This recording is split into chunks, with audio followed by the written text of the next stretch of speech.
I noticed when I was little, the ice was a little thicker, but as I got older, it got thin, like got warmer. It's just climate change. On the north side, we lost 200-300 feet of the island. We had a set of dunes that were higher than these buildings, and the ocean ate those up. We're this poster child, we're the first line of what's happening with climate change and erosion. 25 miles below the Arctic Circle, a remote island community. The village of Shishmaref is home to the Inupiat people. For generations, they have lived a life of subsistence. Now the natural environment that has provided for them is eating away at their home. All this where we're standing right now, used to be the original road.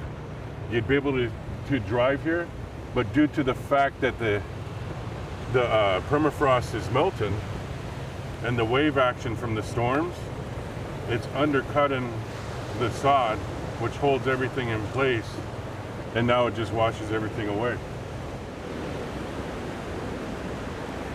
So what happens is it gets so, since it's thawed out, you can see it just crumbles. Big sections just come out. I mean,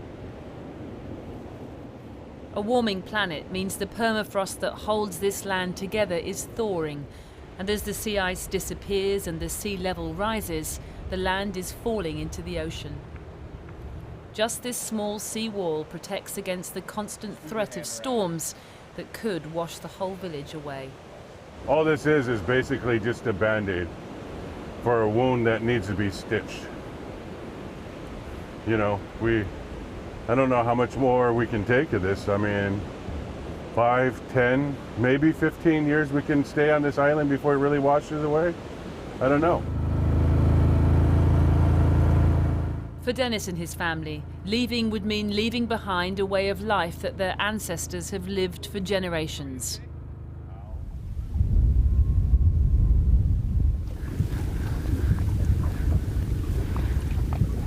Hunting and gathering is the main source of our food.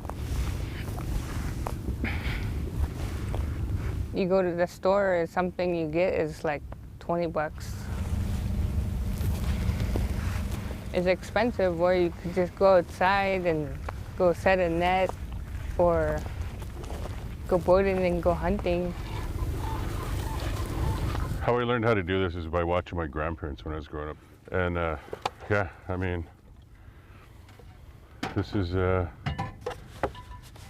way, you know, this is awesome. Out here in Shishmaref, you know, we live off this subsistence life. You know, I wouldn't have it any other way. I mean, you get a lot of people saying, you know, why don't you just move out of Shishmaref? It's just not that easy. I mean, you can't just move out of a village that you've been settled here for 500 to 1,000 years. My food's here, my family's here, you know, our way of life is here.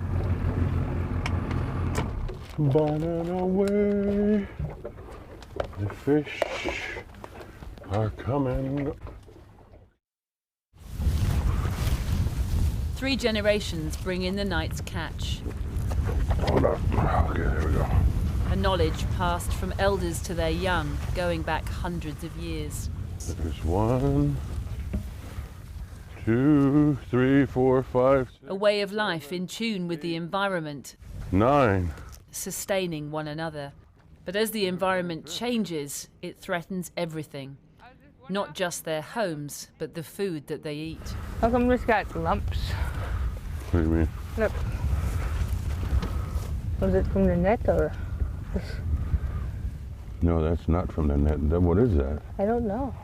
That's just another sign that, you know, something's definitely happening in the ocean. Despite the challenges, there is still a determination to keep this way of life alive. As Dennis learnt from his elders, he has passed his knowledge to his daughter, Nicole, who now teaches her young nephew, Theo. Would you like to go watch me how to cut this? Let me go this way. Okay, come on. Go like this. Just like that.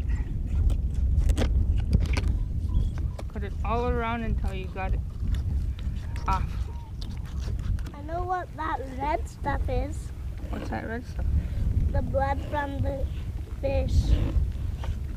I want to teach him the language and traditional values, because when you learn how to subsistence, you won't be hungry. What's this? It's called a ulu. Ulu.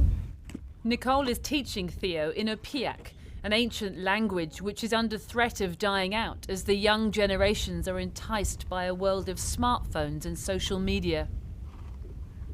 Hold this one with your other hand. Just like that. You know how now? Mm-hmm.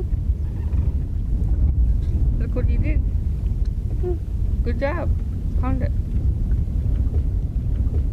A lot of children about her age group are still willing to learn to do a subsistence way of life, and we try to teach them as parents what to do and what not to do. And it gives us a little hope that, you know, some of our people may not leave here. This is my home, and over the years I've collected a moose. My father-in-law taught me how to hunt polar bears, so that's one of my polar bear skulls. Johnson, Nicole's great-uncle, has lived here his entire life and has seen the island change as the threat from climate change has grown. But he resists calls from many in the village that it is time to give up the island and relocate. I would love to see this island be preserved as much as possible. This is my home. I'm close to the ocean. The ocean provides us with a lot of the food. Now, to move away to a mainland that maybe 5 or 6 miles up the river, it'd be a lot more difficult. Some communities have had that decision thrust upon them already. 370 miles south, the village of Newtok, home to the Yupik people, is disappearing.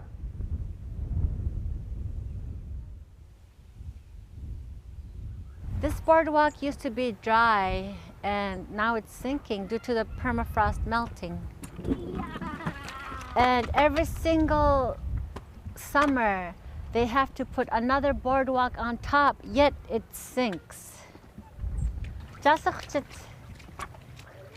Bird. Wow, big kitten. The fate of this place is inevitable. And so the community has begun relocation. But the process is slow. Half have left. The rest, like Carolyn, live a life of limbo, waiting for their new homes to be built as their old ones collapse around them. Look at this, it's falling off. Oh my gosh. I bet it's gonna cause like a domino effect. Because it's weak now here, because every time my kids walk around inside the house, it shakes. Oh, most of Carolyn's family have already gone. Her children are growing up without their grandparents, aunts, uncles and cousins. But the prospect of leaving is bittersweet.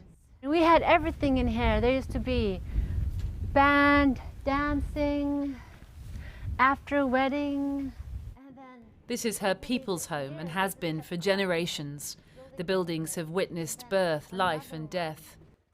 I have so many memories in this building. Oh my gosh, I literally grew up coming here. In a world that is moving so quickly, it can be hard to understand the attachment between an identity and a place. It is the people of Newtok, our culture. Some people might think like, easy way out, why don't you move to the city? Move to the city? I'm gonna lose my identity. This is my identity. My food, what I eat, what I hunt. Because we do everything together. We share, we laugh, we cry.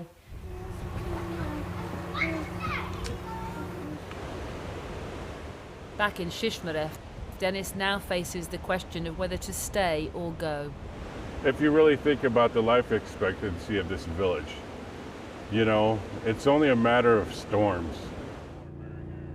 The fate of his home is inescapable. But if he leaves, how does he hold on to an identity, a way of life going back generations that is rooted in the landscape and the environment it was forged in? They went by landmarks, they went by the stars, they were experts at reading the weather, the ice, and if they can't read that now, it's scary. If we move, then we're gonna have to learn to live again.